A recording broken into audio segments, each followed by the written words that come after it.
Welcome back. Slowly but surely, more and more cities, states, and countries are enacting bans on single-use plastic and styrofoam all around the world. Beginning the 1st of January 2020, there will be a ban on the use and import of single-use plastic and styrofoam in many Caribbean countries: the Bahamas, Barbados, Belize, the Dominican Republic, Grenada, Jamaica, Trinidad and Tobago, and St. Lucia. The Caribbean is one of the world's greatest plastic polluters. Of the 30 countries that produce the most plastic pollution per capita, 10 are from the Caribbean region, as reported by Forbes via the Journal of Science. The 10 countries are Trinidad and Tobago, Antigua and Barbuda, St. Kitts and Nevis, Guyana, Barbados, St. Lucia, Bahamas, Grenada, Anguilla, and Aruba. Ocean plastic is a mounting issue, negatively impacting marine life, underwater ecosystems, and the climate. Reducing single-use plastic could make a significant difference in ocean pollution. It will be interesting to see how this ban affects plastic pollution in the Caribbean Sea over the coming decade. 758 draft giants are spearheading efforts to get the game of draft inculcated in schools throughout the island. Sandra Julian Ludovic says draft is a sport that will significantly benefit youth. One of the main benefits, I think, of playing draft is self-discipline, which is why we want to get the youths involved, because the motto for the 758, it's the game of patience and concentration.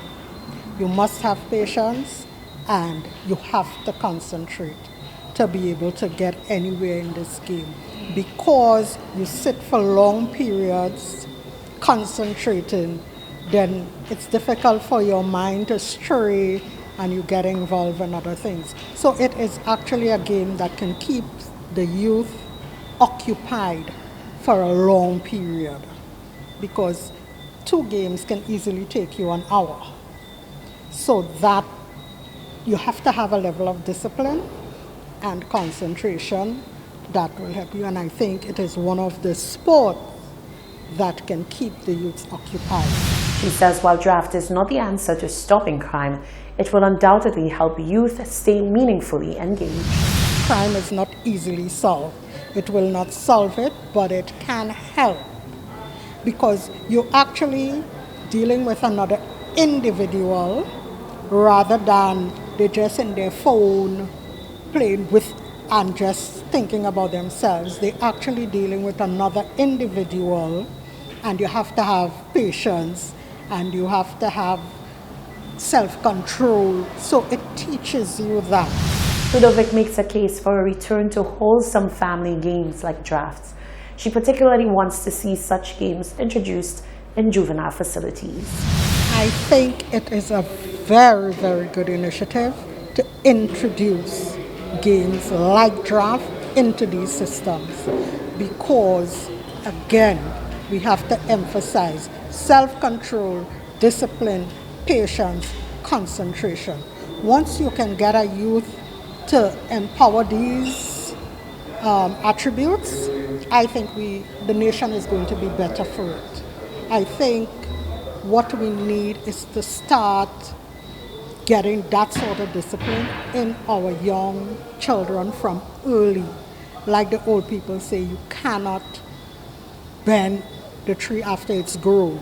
So if you train them early, then, like I said before, it's not going to stop it, but we're definitely going to have a better youth for it. That was Sandra Julian Ludovic.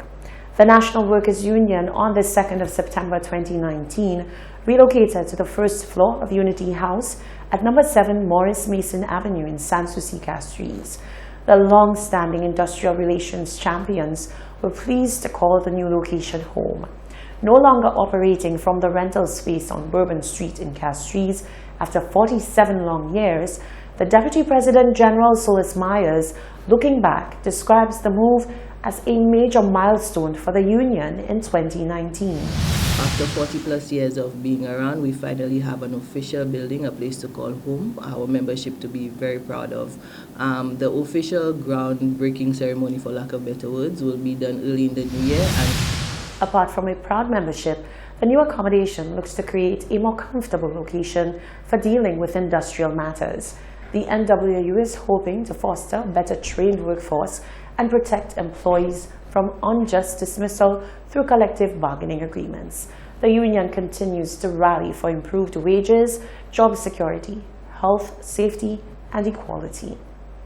Not often is it heard of that political leaders fly economy class when traveling.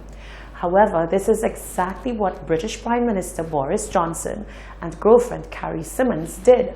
According to UK media reports, the low-cost flight saved the British taxpayers tens of thousands of pounds.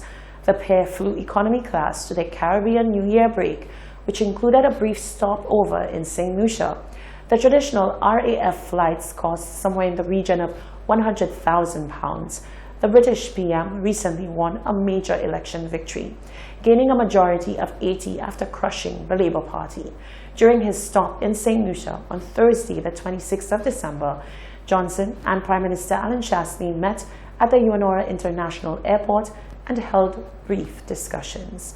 This is the Hot 7 TV Nightly News. Stay with us. Sports and weather are coming up next.